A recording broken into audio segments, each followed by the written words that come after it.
Halo teman-teman semua, bagaimana nih persiapan kalian dalam menghadapi UMPTKIN tahun ini? Sudah siap apa belum nih?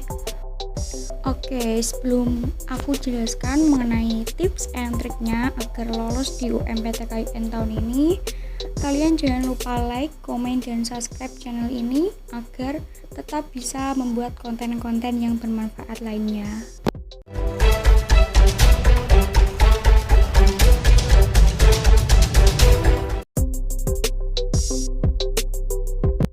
Mengenai syarat pendaftarannya, yang pertama yaitu lulusan 3 tahun terakhir, yakni lulusan tahun 2020, tahun 2021, dan tahun 2022.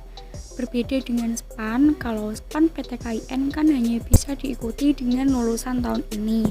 Nah, kalau UMPTKIN bisa diikuti lulusan 3 tahun terakhir. Kemudian, syarat yang kedua yaitu membayar biaya pendaftaran sebesar 200.000 di bank yang sudah ditentukan oleh panitia nasional. Untuk sebelumnya, pada tahun kemarin aku itu membayar juga 200.000 lewat bank BNI ya kalau aku.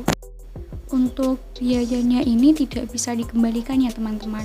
Nah, misal teman-teman ini diterima di PTKIN yang kalian inginkan, kalau aku kemarin itu hanya membayar 200.000, tidak ada biaya tambahan, tidak ada biaya pendaftaran tambahan.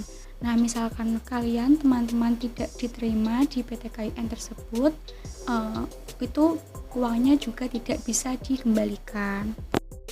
Dan syarat selanjutnya yaitu mengikuti ujian sistem seleksi elektronik atau SSE. Untuk yang kemarin itu aku ujiannya dilaksanakan di rumah masing-masing karena kebetulan masih ada corona ya. Nah, untuk ujian tahun ini belum tahu apakah dilaksanakan di PTKIN atau di rumah masing-masing.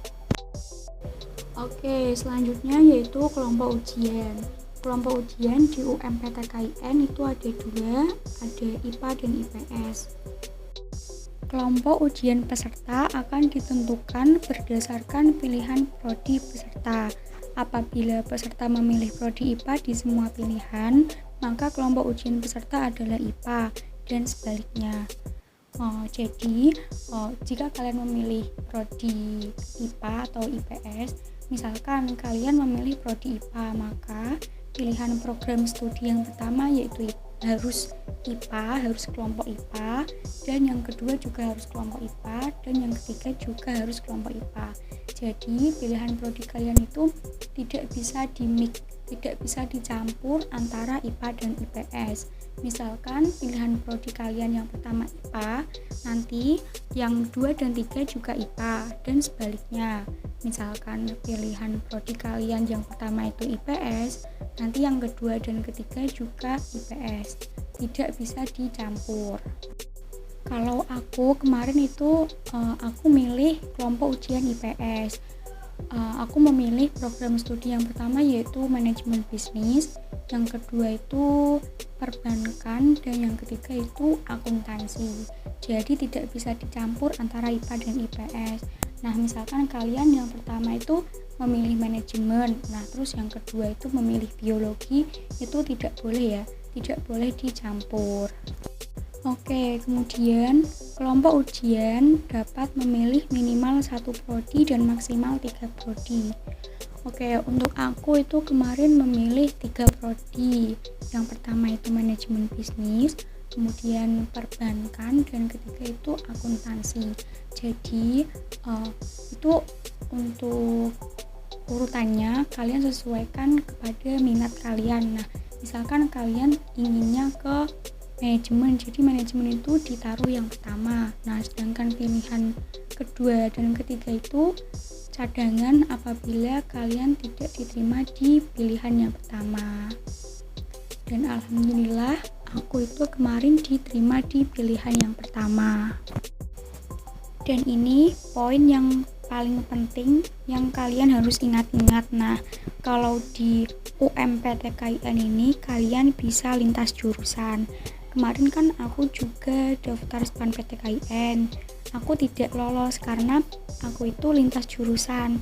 Aku dulunya SMA-nya di IPA, terus kuliah mau ambil IPS, itu kan lintas jurusan. Jadi kemungkinan kalian diterima di Sepan kalau kalian lintas jurusan itu sangat kecil. Tapi kalian tenang aja, di UMPTKIN ini meskipun kalian lintas jurusan tetap bisa lolos. Aku udah membuktikannya sendiri. Kan kalau UMPTKIN ini mengerjakan soal, jadi lolos atau tidaknya kalian di UMPTKIN ini tergantung dalam kalian mengerjakan soalnya. Mengenai materi yang akan diujikan dalam UMPTKIN, yang pertama yaitu ada potensi akademik. Potensi akademik ini meliputi kayak anonim, sinonim kayak gitu. Kemudian ada kemampuan bahasa, ada bahasa Indonesia, bahasa Inggris, dan bahasa Arab. Terus ada juga keislaman dan moderasi beragama. Dan ada juga kemampuan IPA dan IPS. IPA yang dimaksud dalam soal ini yaitu ada kimia, biologi, fisika kayak gitu. Nah, kemudian yang bidang IPS itu ada sosiologi, geografi, kemudian ekonomi. Sekarang kita lanjut di alur pendaftaran UMPTKIN.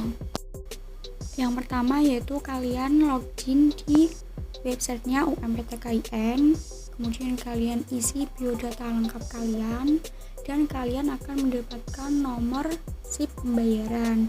Nah, terus kalian membayar di bank yang kalian pilih, terus kemudian login kembali di websitenya, masukkan nomor SIP dan PIN.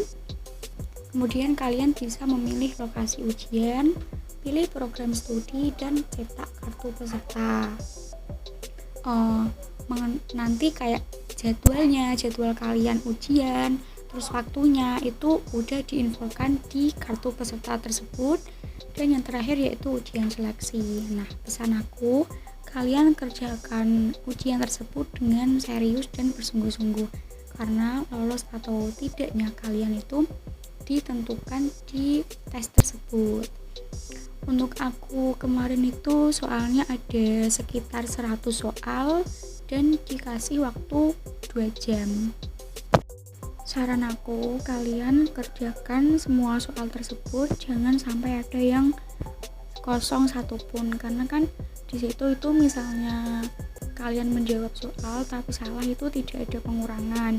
Jadi misalkan kalian menjawab soal tapi salah, itu nilainya 0, tidak ada pengurangan -1 misalnya, itu tidak ada. Jadi alangkah baiknya kalian mengerjakan semua soal tersebut.